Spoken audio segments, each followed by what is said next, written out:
Hi, welcome. I'm Dr. Diane Strakowski, a licensed psychologist. Welcome to my predictions for Love is Blind Season 2. Who will say yes on the finale? A little before we get started, just about me. I'm a licensed psychologist and a relationship expert. I specialize in couples therapy and attachment theory in particular. Now, if you need to know only one theory to explain why some relationships work and some don't, attachment theory is your theory. Because it will tell you everything you need to know when it comes to dating and relationships, why opposites attract, and also they might attack. But I use reality TV to comment on what works and what doesn't so we can learn from real life experiences. In this video, I want to give you my predictions before the finale and then work my way backwards to tell you how we got here. But here are my predictions. Who said no, how many couples we get out of this season, and follow along in the comments and let me know if you agree or not. Let's start with Danielle and Nick. Now, who is Nick and who's Danielle? Danielle is a 29-year-old director of marketing, and Nick is a 36-year-old VP of product marketing. They both live in Chicago, of course. Nick and Danielle bonded in the pods over their love of brunch, farmers markets, and a similar story where Danielle lost 70 pounds and Nick said that he was overweight too when he was young. But both their parents got divorced, and there was enough of a bonding story here to feel like they really got each other. They were one of the first couples to get engaged, and Danielle spoke about her insecurities from day one. Not sure that men would even like her based upon her voice, but she bonded with Nick, who took a liking to her. And they got engaged the quickest. In the reveal, Nick said that I have this connection. She's the greatest person I've ever met. Danielle said, I don't care if he doesn't even have teeth. And Danielle and Nick were off to the races. But Danielle was more mature in the pods than she turned out to be in Mexico and in real life. What do you think? Now, in the finale, I predict we've already seen that Danielle says yes at the altar. But I predict that Nick says yes as well. Of course, they left us hanging with Nick sweating profusely, not sure what he's going to say. But as a couple, I think Danielle and Nick both have what I call an anxious attachment style. What does that mean? Well, they both connect quickly, fall hard, and want to tell their partner everything because they have a need underneath to be seen, heard, and understood. Now, on a scale of 1 to 10, Danielle's energy is more extreme. She's a level 10, and Nick's more like a 5 to me. But to have an anxious attachment style, what does that mean? It means that one or both of your parents in your childhood, this isn't your ex, was inconsistent in your growing up. So honestly, your nervous system is now more sensitive, more wired. But Danielle is so anxious, she's having a panic attack in Mexico, which can happen, and she's also sabotaging her relationships. Underneath, it's the feeling that there's a huge abandonment wound. She's worried she's going to be rejected. Now, we look to Danielle's mother, which is also interesting, why I love the show. We get to meet the families.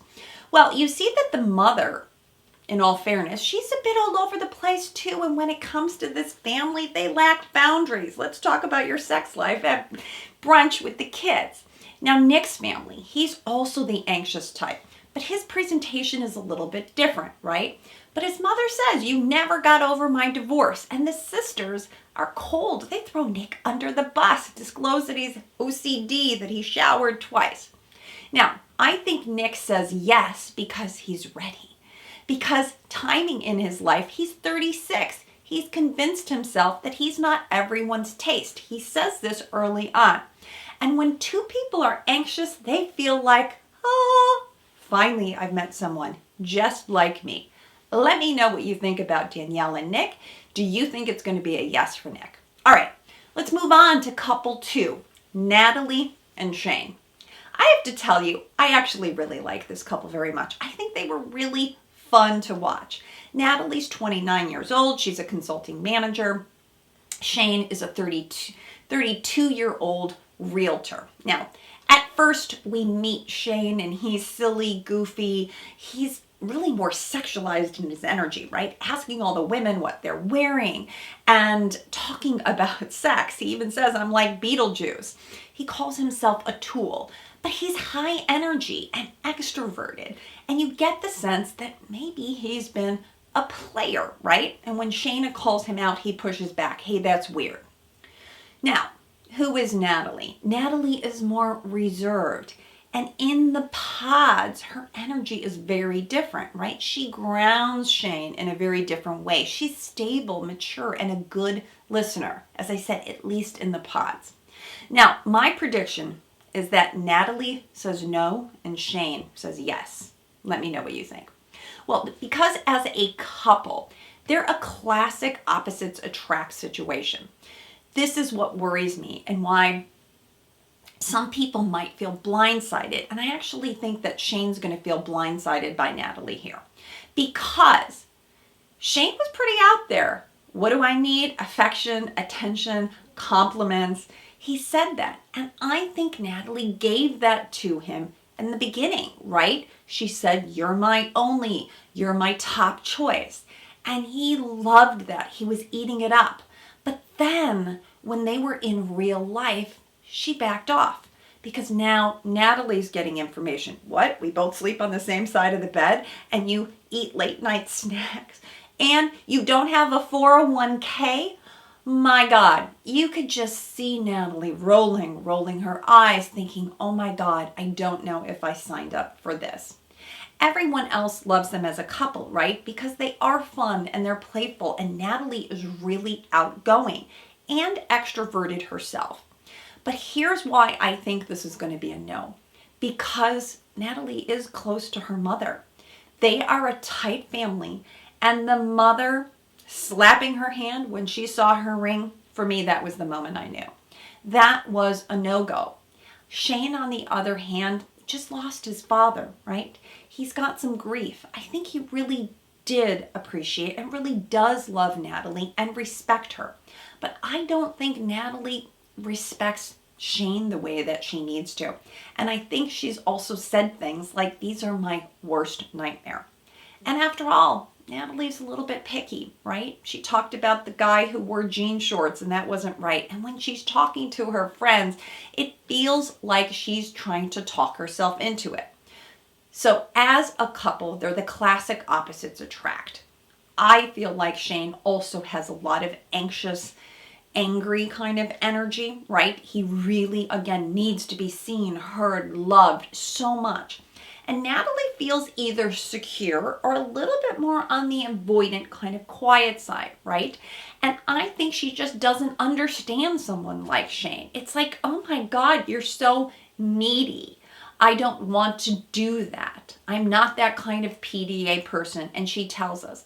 So while I think Natalie has tried really hard to meet Shayne's needs, my guess is that fight is something that she's giving it her all, and he doesn't think that's enough, and they get into trouble. Not to mention, I do think that Shayna kind of influencing here did not make Natalie feel very safe or very secure.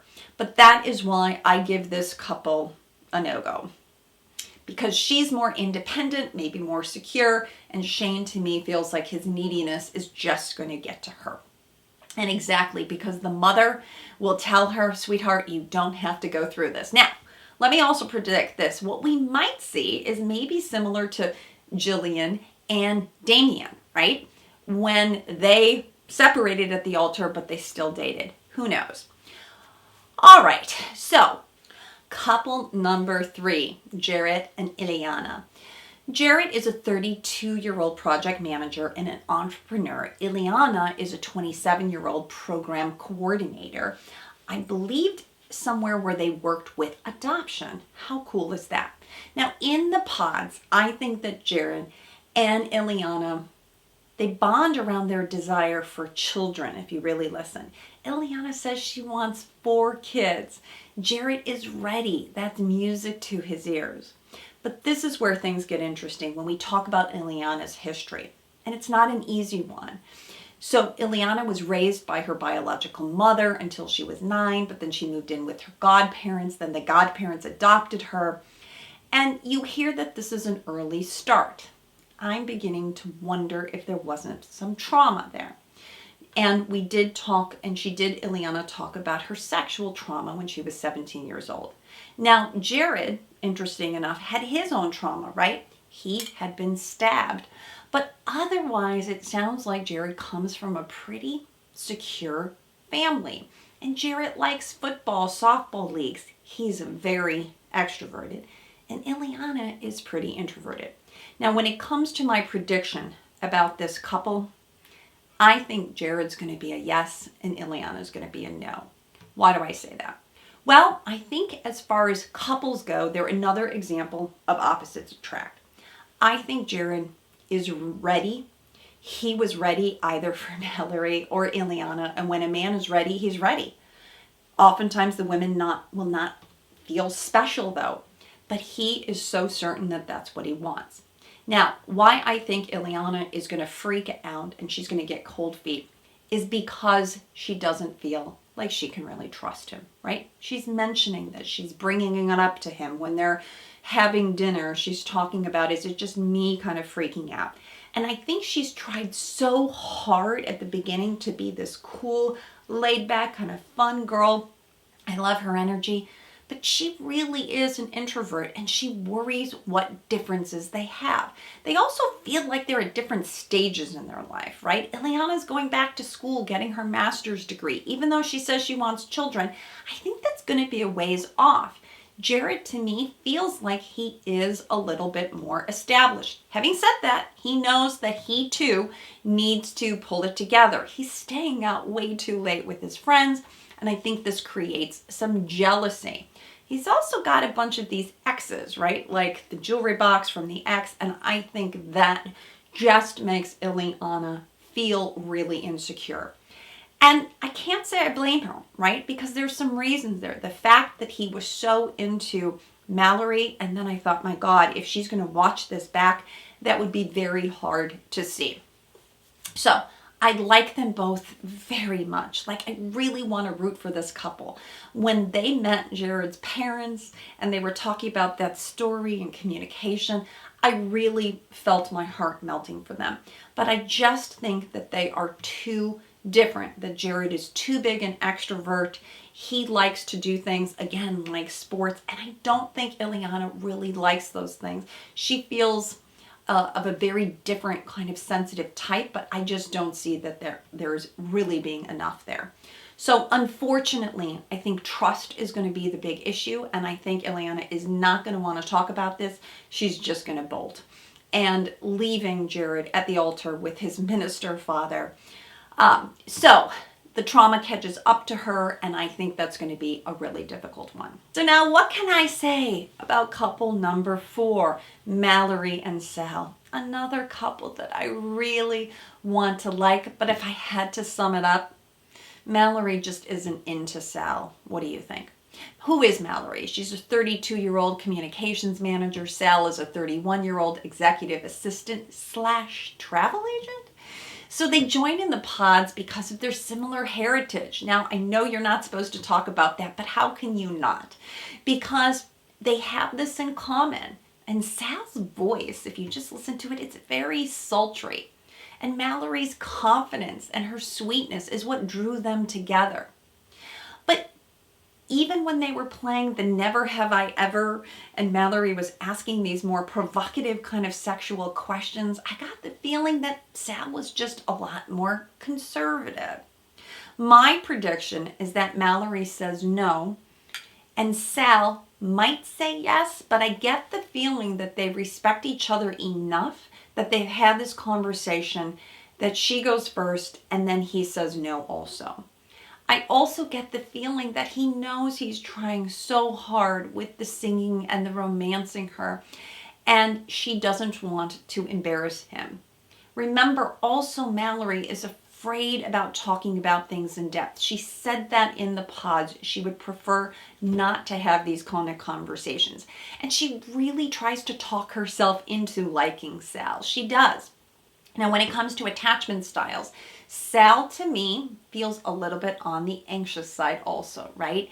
His earlier promotion piece, he said that he was looking for someone who appreciates him for him. He talked about a previous girlfriend not really understanding his sensitive ways. And he does come on a little bit too fast, too soon.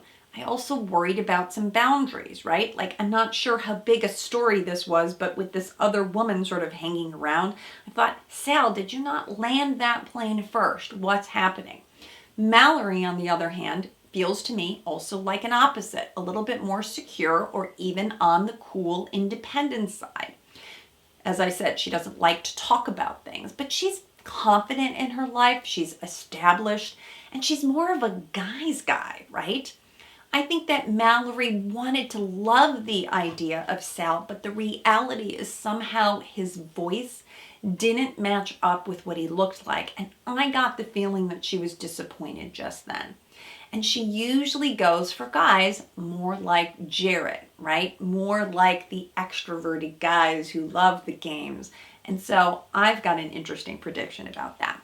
But as a couple, Mallory and Sal, to me, just feel like there's not enough here to make it a yes. To me, they felt more like Kelly and Kenny from season 1. A little bit boring, but she can't get over the physical hurdles, and the voice doesn't match who she meets in person. And Sal's interesting. Of course, he studied opera, but he's living with a roommate. And then somewhere in the storyline, we see that again, he's doing travel. I don't get the feeling that he has the kind of life that mirrors Mallory. He's not quite there yet. All right, now let's talk about the fifth and final couple, Deep and Shayne.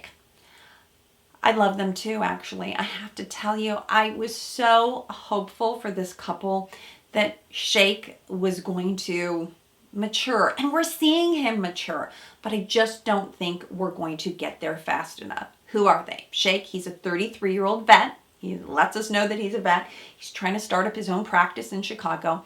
And Deep, she's a 31-year-old information data analyst. Interesting, smart girl.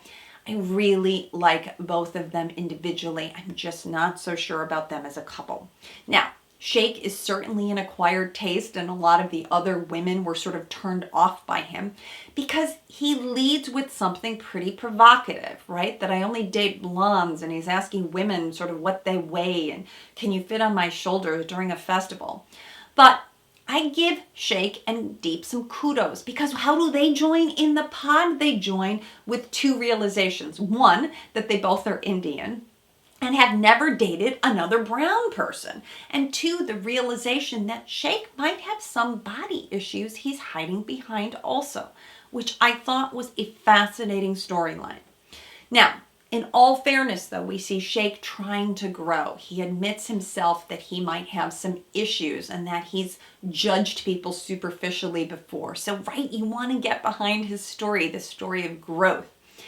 And you think that they could be perfect for one another. This is kind of the pseudo sort of arranged marriages, and their families are ideal. Now, I do think what happened here, though, is really the physical connection, and that's the problem, right? Even though when they see each other, Shayne grabs Deep's ass, and you think, oh, good. And he touches her feet. He seems so enamored with him.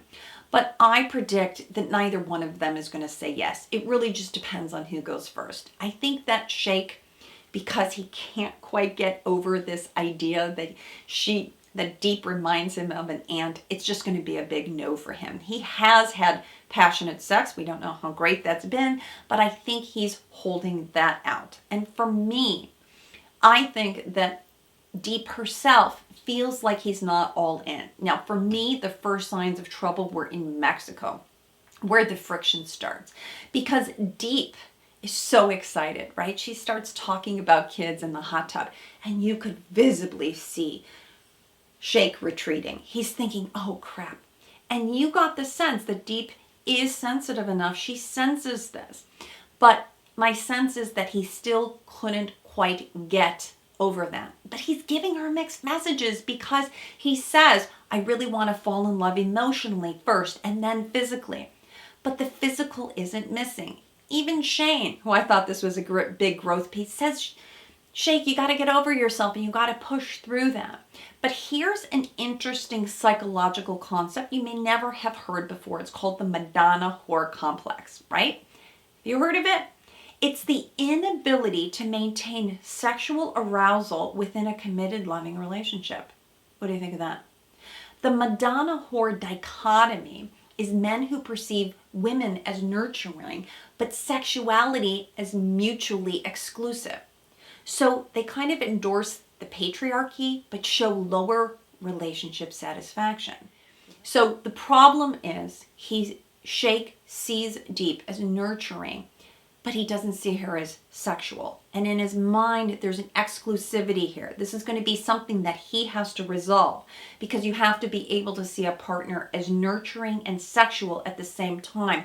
But there's a dichotomy here that he's having trouble getting over. And even his own mother, who says, get over yourself, I'm not sure he's going to get there yet. But when it comes to lifestyles too, and talking about their attachment styles, Shake's got some anxious attachment tendencies too. He doesn't feel quite settled to me. It feels like he's got some oats to sow, that he's going to be out there churning his life. He keeps talking about this big stuff that's coming. And I think Deep herself to me feels like an old soul, like she really does know what's important and she wants someone, as she should, who just adores her. So in my mind, I'm cheering for Deep here, saying, girl, you deserve someone better than that. And my guess is on the wedding day, this is where we see Shake saying, let's all have a party because we're all here and we're in our saris. Let's party it up. Okay, but my feeling is this is not a marriage. So that's my summary of the 5 couples. Only one, Danielle and Nick, say yes.